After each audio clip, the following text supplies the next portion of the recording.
across the UK. This is BBC Radio 5 Live. Up all night with Dotun Adebayo. Is the world edging towards an historic agreement on Iran's controversial nuclear program? The Foreign Secretary, Philip Hammond, seems to think so. He says significant progress has been made during the latest negotiations. We're all committed to seeking to achieve an agreement which is comprehensive, durable and verifiable. But we are equally clear that an agreement is only deliverable if it meets all of those requirements. We will not do a bad deal that does not meet our red lines. Both the Americans and the Iranians sound positive. Here's Iran's President Hassan Rouhani.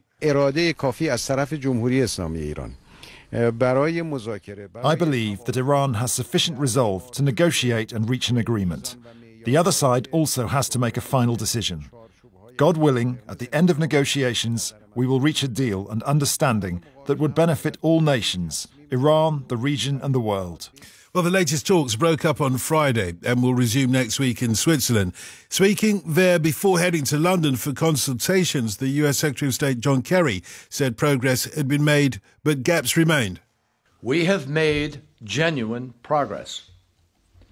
We have all kept the commitments that we made in the joint plan, and we have all lived up to our obligations.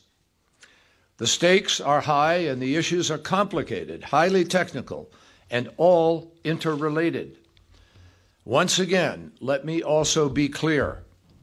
We don't want just any deal. If we had, we could have announced something a long time ago. And clearly, since the joint plan of action was agreed, we are not rushing. Let's explore further what all of this means with Emad Kiyaei, who's the Executive Director of the American-Iranian Council, which has campaigned for closer relations between the United States and Iran. Are we a step closer to those relations between Iran and the US improving, Emad?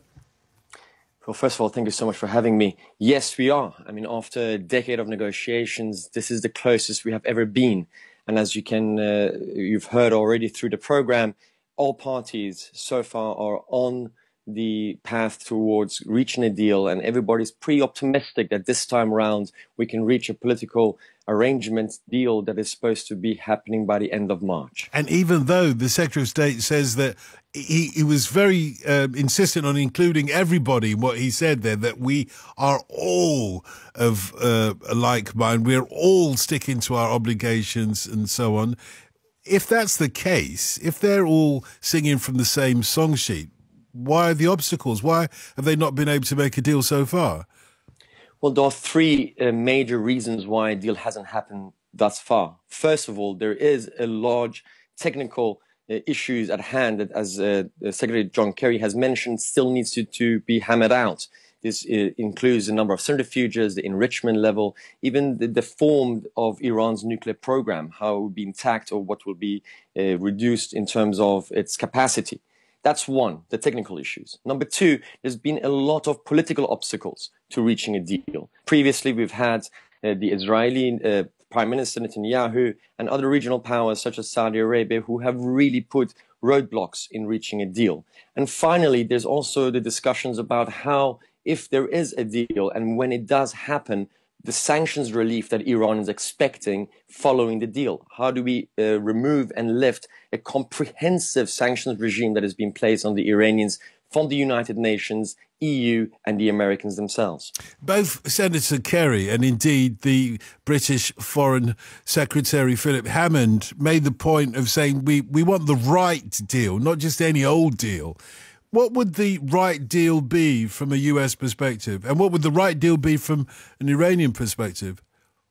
Well, I believe the P5+1, specifically the United States, wants to make sure that Iran's nuclear program is both verifiable and also transparent in its form, shape, and how it conducts its nuclear program. For that to happen, there needs to be verification measures in place. There's going to be more intrusive inspections, and these are the matters that are being negotiated with the involvement of the United Nations nuclear watchdog, the IAEA, to hammer out the best way forward to ensure that Iran's nuclear program is both peaceful and also does not have a breakout capability towards weaponization.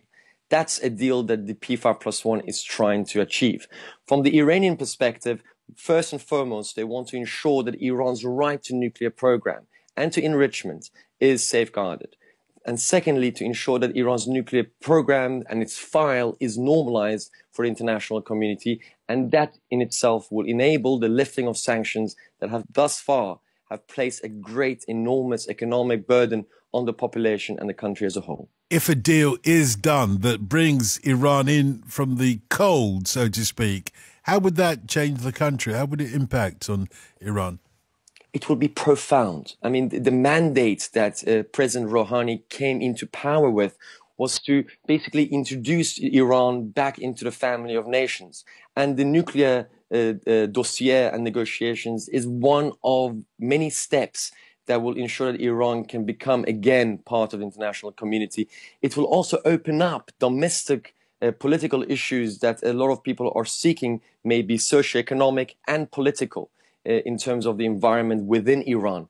And lastly, a nuclear deal will open up the window for Iran to engage with the international community on pressing issues in the region, maybe the fight against ISIS, regional security, the stability of Afghanistan, Iraq, Syria, and many other matters. Emad, thanks very much. Emad Kiyaei.